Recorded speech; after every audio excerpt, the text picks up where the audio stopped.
Hey guys, it's me, Train Track Trav here, and I have a video request from user Dave ES44DC, and he wanted to see how you drive a U.S. train, an American train. So I'm going to show him both of the engines in Rail Simulator for the U.S. And let's see. Here we go. I have to get the paper. He wanted to see start up and shut down, braking, power up, reverser, cab layout, the horn, and the buttons. So I'm going to show him it. I'm going to show him both the SD40-2 and the ES44AC. This right here is the ES44AC, made by General Electric. Puts out about 4,400 horsepower. And this is the Union Pacific version. Other railroads that use them are CSX, Norfolk Southern, Canadian Pacific, Canadian National, Ferromex of Mexico, and Burlington Northern Santa Fe. And I see, in my area, I see the Union Pacific, and then when I go down to a city called Colton, I'll see the Burlington Northern Santa Fe, BNSF, and Union Pacific. And I just wanted to compare how big this engine is. This is a class 43, I think it is, and that's the ES44AC. And I've heard people call our engines bulky and odd looking, and not to be mean, but you know, this is our normal. This is what we think is normal. And it's your opinion. I have nothing wrong with that. I just wanted to compare the size difference. I'm going to show you the cars that we have. This is called a box car. Right here. It holds basically any kinds of goods. Cement car carries cement in the powder form. Coal car. Covered hopper.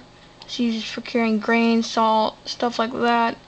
This is a double stack intermodal car, and these carry anything. You know, you guys stack them, you know, have one. We stack them on two, but of course the downside with that is that they can only go in certain places, and most of the tracks on our side of the world, you know, they made them so that they can clear the top of these. This is a refrigerator car used for hauling perishable goods. This is a tank car, carries tank car. Here's one of your hopper cars. This is another double stack car and another double stack car. So he wants to see startup, so I'm going to give him a startup here. Alright, now listen, here we go.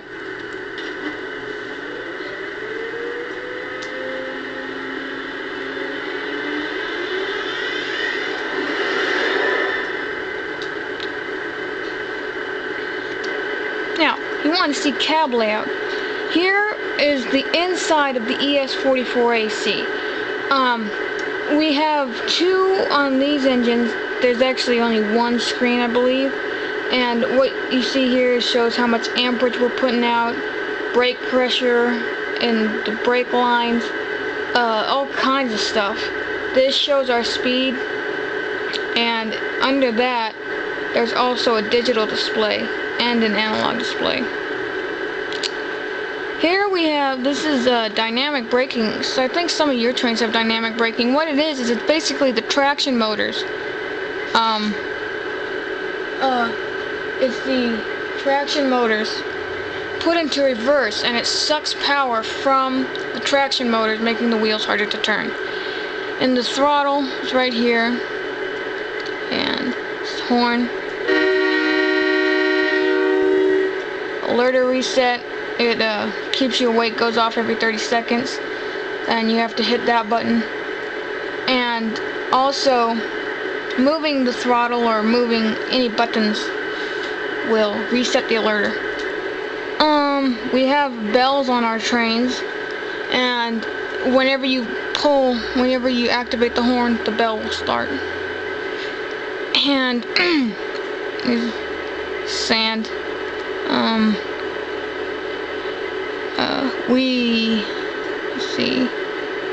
Let's see. We have dynamic brake, headlights, and sometimes, since we have only one cab on our engines, we might, very rarely, we will have to make a run with the engine facing backwards.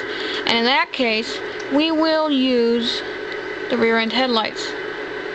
These are called ditch lights. And in America, it's required for trains to have ditch lights, and has been ever since 1995. We have them on the front too. Just turn them on. There we go. And so I'm gonna get started. Okay.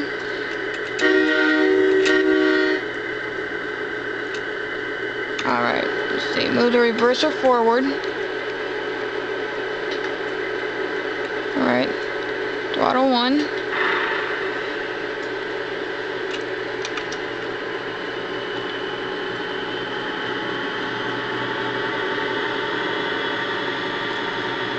And release the brake.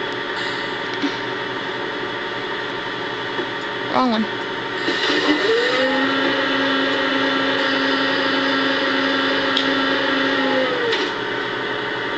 And we're off.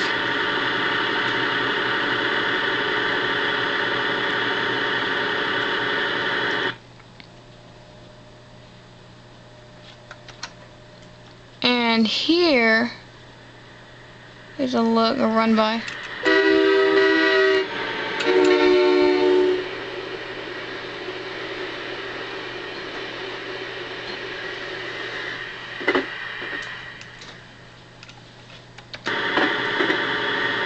And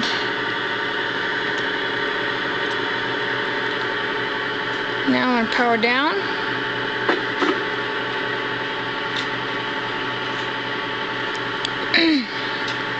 This is our radio. We contact we have what's called dispatcher, and they talk to the train crews to make sure they know where everyone is and all that stuff. And there's the engine room. And on the conductor's side, we have the emergency brake lever. In case of an emergency, you'll just throw that lever, and then the train will go into emergency. I'll show you what the engineer would see if we had to run backwards. It's called long hood forward. You have to look down there. May not be the best of visibility, but gets the job done.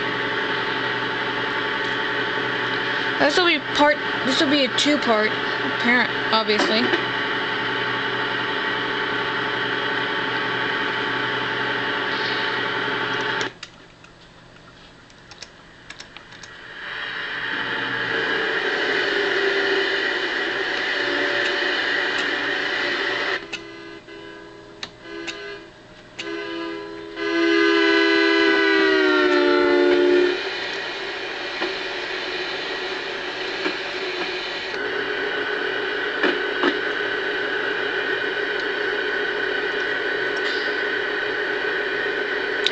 Now, here in America, when we come up on a crossing, we blow the horn.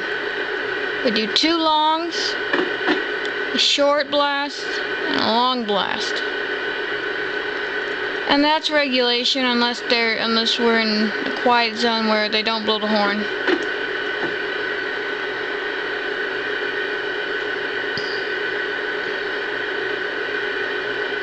And this is what we would do at a railroad crossing. We go.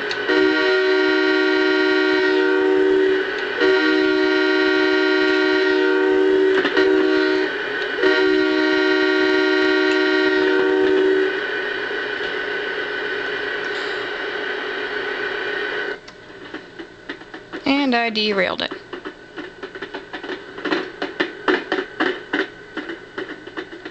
Well, now you see how to drive and how not to drive an American train. Thanks for watching. And watch part 2 for the SD40-2.